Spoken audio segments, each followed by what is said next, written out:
আসসালামু আলাইকুম।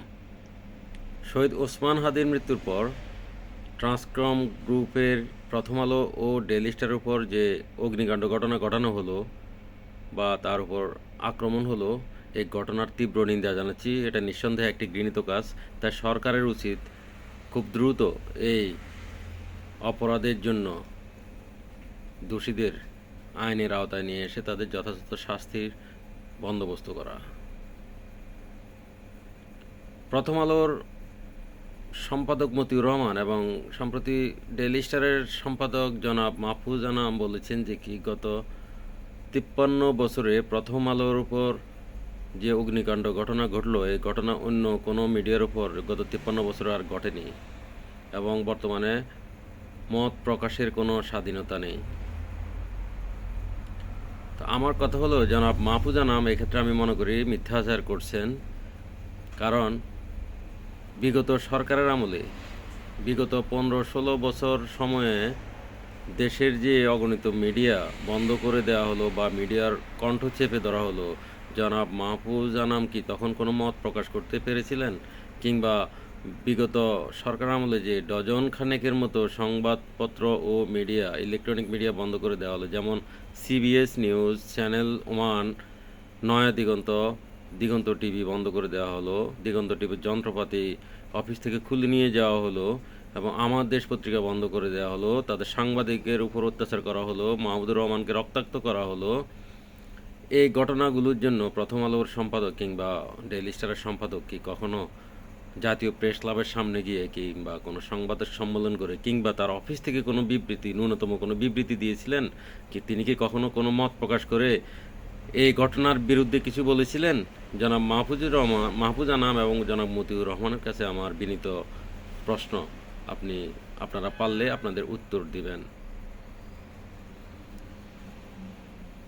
তাই আর একটা কথা হলো, জনাব মতিউর রহমান, যদি আমার ভুল না হয় তাহলে বিএনপি আয়োজিত একটি অনুষ্ঠানে গিয়ে তিনি বলেছেন যে প্রথম আলো সাম্প্রতিক যে জরিপ করেছে সেই জরিপের ফলাফল অনুযায়ী আগামীতে বিএনপিকেই ক্ষমতায় দেখতে পাচ্ছি আমরা।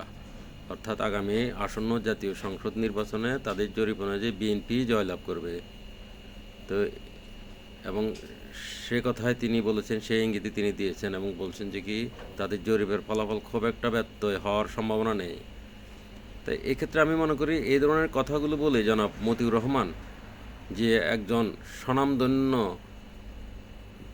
পত্রিকার সম্পাদক হিসেবে তিনি যে পক্ষপাতিত্বপূর্ণ আচরণটা করেছেন, সেটা কি আদৌ ভালো কোনো কাজ করেছেন, নাকি তার মতামতটাকে ইনডাইরেক্টলি তিনি মানুষের উপর চাপিয়ে দেওয়ার চেষ্টা করছেন? বাংলাদেশ একটি গণতান্ত্রিক দেশ এবং দেশের গণতন্ত্র আরও সমুন্নত হোক, এটা আমরা চাই, এবং এই গণতান্ত্রিক প্রক্রিয়ায় যে কোনো দল যদি ক্ষমতায় আসে এবং তাকে দেশের মানুষ অভিনন্দন জানাবে, এটাই স্বাভাবিক। কিন্তু জনাব মতিউর রহমানের মতো একজন সম্পাদক যেখানে এই প্রোগ্রামে গিয়ে যে এই নিন্দনীয় পক্ষপাতমূলক আচরণ করলেন, সেটা কি আদৌ ভালো কাজ করেছেন? আপনার কাছে এটাও আমার একটা প্রশ্ন, জনাব মতিউর রহমান। আর আপনারা বলছেন যে আপনাদের মত প্রকাশের স্বাধীনতা নাই বর্তমানে, মাহফুজ আনাম বলেছেন। তো এখন কথা হলো, আপনারা কি আদৌ কি মত প্রকাশ করেন দেশের মধ্যে, নাকি আপনারা নিজেদের কিছু পালিত সাংবাদিক এবং কলামিস্ট রেখে তাদের মাধ্যমে আপনারা বিভিন্ন ধরনের যে কলাম লিখে কিংবা সংবাদ পরিচালনা করে বা অনুষ্ঠানের মাধ্যমে আপনাদের মতামতগুলোকে আপনারা দেশের মানুষের উপর চাপিয়ে দিতে চান? আপনারা নিজেরা বয়ান তৈরি করেন বিভিন্ন দেশের এজেন্ডা নিয়ে কিংবা অভ্যন্তরীণ বিভিন্ন এজেন্ডা নিয়ে, এবং সেই এজেন্ডাগুলো বয়ানের মাধ্যমে আপনারা মানুষের উপর চাপিয়ে দেন। সেটাই আপনাদের মতামত যদি হয়ে থাকে, তাহলে এটা খুবই ঘৃণিত এবং নিন্দনীয়। আপনারা ওই ধরনের বয়ান তৈরি করার চেষ্টা করবেন না, ওই ধরনের মতামত প্রকাশ থেকে বিরত থাকবেন। আপনারা একটা ন্যাচারাল মতামত দেন, সেটাই ভালো। কিছুদিন আগে মির্জা ফখরুল, বিএনপির যে জনাব মহাসচিব মির্জা ফখরুল সাহেবের একটা ইন্টারভিউতে প্রথম আলো থেকে প্রশ্ন করা হয় যে দেশের দক্ষিণ পন্থার উত্থানে আপনি কি শঙ্কিত? অর্থাৎ প্রথম আলো নিজে থেকে বলছে না, কিন্তু তিনি দক্ষিণ পন্থার উত্থানে মির্জা ফখরুলকে এক প্রশ্ন করে তিনি কিন্তু পরোক্ষভাবে তাকে উস্কিয়ে দিচ্ছেন যে দক্ষিণ পন্থার বিরুদ্ধে। তো দক্ষিণপন্থা তথা ইসলামিস্ট বা ইসলামপন্থী যারা, তাদের উত্থানে জনাব মতিউর রহমানের সমস্যাটা কোথায় এবং তিনি কেন ভয় পাবেন, মির্জা ফখরুল কেন ভয় পাবেন? তো তো দক্ষিণপন্থার উত্থান হলে আপনার সমস্যা কি? আপনি তাহলে এই বক্তব্যের মাধ্যমে, এই প্রশ্নের মাধ্যমে আপনি কি আপনার ইসলাম বিদ্বেষটাকে প্রকাশ করেছেন? এবং বিগত 15 বছরে আপনারা বিভিন্ন সময়ে আপনাদের যেমন ম্যাগাজিন আলফিন বা পত্রিকার বিভিন্ন কার্টুন কিংবা পত্রিকার বিভিন্ন প্রকাশনার মাধ্যমে আপনারা প্রতিনিয়তভাবে আপনারা বিভিন্ন ইসলাম বিদ্বেষী প্রচারণা করে গেছেন এবং কার্টুনে আপনারা ইসলাম বিদ্বেষী কার্টুন এঁকে এবং পরবর্তী তার জন্য ক্ষমা চেয়েছেন। তো এই ইচ্ছাকৃত ভুলগুলো আপনারা কতবার করবেন এবং কতবার আপনাদের ইচ্ছাকৃত ভুলের মাধ্যমে আপনারা মতামত প্রকাশ করে দেশে ইসলামের বিরুদ্ধে আপনারা যাবেন? এগুলি কি মতামত আপনাদের?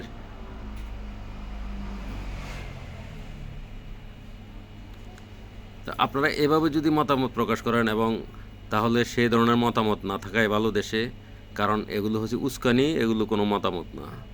তা আরেকটা কথা মনে রাখতে হবে, এ ধরনের মতামত বা ইসলাম বিদ্বেষী যে মতামতগুলো আপনারা দেবেন, আপনাদের বয়ানগুলো আপনারা দাঁড় করানোর চেষ্টা করবেন, এগুলোর মাধ্যমে দেশে কিন্তু যে ইসলাম বিদ্বেষী মনোভাবের কারণে ইসলামপন্থী বা ইসলাম প্রিয় মানুষগুলো কিন্তু আপনাদের বিরুদ্ধে চলে যাবে, আপনাদের বিরুদ্ধে ফুঁসে উঠবে একদিন এভাবে।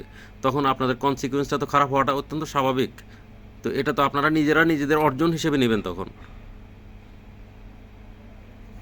তাই আশা করি আপনারা এই ব্যাপারগুলো বুঝে আপনারা নিজেরা একটু সাবধানে আপনাদের সম্পাদকীয় বা আপনাদের বিভিন্ন নিউজ প্রকাশ করলে আমার মনে হয় দেশ এবং আপনার পত্রিকা থেকে শুরু করে দেশের সাংবাদিকতা সব কিছু সুন্দরভাবে রক্ষা পাবে, সুন্দরভাবে চলবে।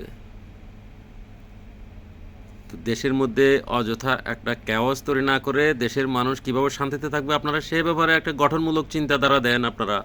আপনারা গোল টেবিল বৈঠক করে আপনারা দেশের সুশীল সমাজকে নিয়ে সুন্দর একটা গোল টেবিল বৈঠক এর আয়োজন করেন, সুন্দর মিটিংয়ের আয়োজন করেন, সুন্দর আলোচনার আয়োজন করেন এবং সেখানে আপনারা নিরপেক্ষ অবস্থানে থেকে আপনারা মানুষের মতামতগুলো প্রকাশ করেন। আপনাদেরকে তো কেউ মানা করেনি সেই ধরনের মতামত প্রকাশ করতে। আপনারা সেটা না করে আপনারা করতেছেন আপনাদের বয়ান প্রকাশ করতেছেন এবং সেটাকে বলছেন চাপিয়ে দিচ্ছেন, সেটাকে বলছেন আপনারা মত প্রকাশে বাধা দিচ্ছে। তো এই কথাগুলো তো ঠিক না, এই ধরনের মিথ্যাচার ঠিক না, দ্বিচারিতা ঠিক না। এবং আপনারা কার এজেন্ডা বাস্তবায়ন করার জন্য এসব কাজ করছেন সেটা তো দেশের মানুষ যদি বুঝে যায় তাহলে আপনাদের সমস্যা হবে, এটাই স্বাভাবিক। তাই আপনাদের প্রতি বিনীত অনুরোধ থাকবে আপনারা দেশের জন্য কাজ করুন, বাংলাদেশের পক্ষ হয়ে কাজ করুন, বাংলাদেশের সাংবাদিকতা করুন। ভিন দেশের জন্য সাংবাদিকতা করবেন না, ভিন দেশের জন্য মতামত তৈরি করবেন না, ভিন দেশের জন্য বয়ান তৈরি করবেন না। দেশের মানুষের জন্য মত প্রকাশ করেন, দেশের মানুষের মতামত আপনাদের মিডিয়ার মাধ্যমে প্রকাশ করেন। দেশের মানুষ কী চায় সেটা প্রকাশ করেন। আপনারা কী চান সেটা মানুষ জানতে চায় না। দেশের মানুষ কী চায় সেটা দেশের মানুষকে জানান আপনাদের মাধ্যমে। ধন্যবাদ।